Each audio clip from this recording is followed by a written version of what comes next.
الحمد للہ وکفا وسلام علی عبادہ الذین اصطفیٰ اما بعد فاعوذ باللہ من الشیطان الرجیم بسم اللہ الرحمن الرحیم ان اللہ وملائکۃ یصلون علی النبی یا ایہا الذین آمنوا صلوا علیہ وسلموا تسلیما اللہم صل علی سیدنا مولانا محمد معدن الجود والکرم وآلہ الکرام اجمعین بسم اللہ الرحمن الرحیم یا ایہا الناس اعبدوا ربکم الذی خلقکم والذین من قبلکم لعلکم تتقون صدق اللہ العلی العظیم۔ سورہ بقرہ کی اس آیت شریفہ میں اللہ رب العزت ارشاد فرما رہا ہے کہ اے لوگو اللہ کی عبادت کرو، اے لوگو تم اپنے رب کو، اپنے پروردگار کی عبادت کرو جس نے تم کو پیدا کیا ہے، اور ان کو بھی جو تم سے پہلے گزر چکے ہیں، تاکہ تم پرہیزگار بن جاؤ۔ حضرات گرامی، اس آیت کریمہ کا بنیادی مفہوم یہ ہے کہ اللہ ہمارا خالق ہے، ہمارا پروردگار ہے،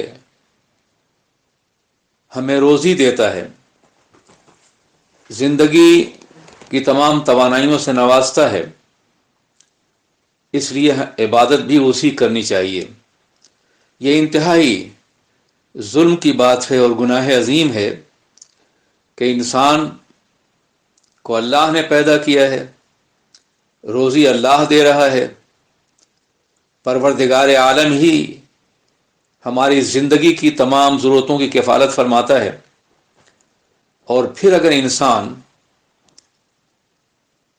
اللہ کے علاوہ کسی اور کی پرستش کرے تو یہ انتہائی ظلم اور زیادتی کی بات ہے، اور اسی کو شرک کہتے ہیں۔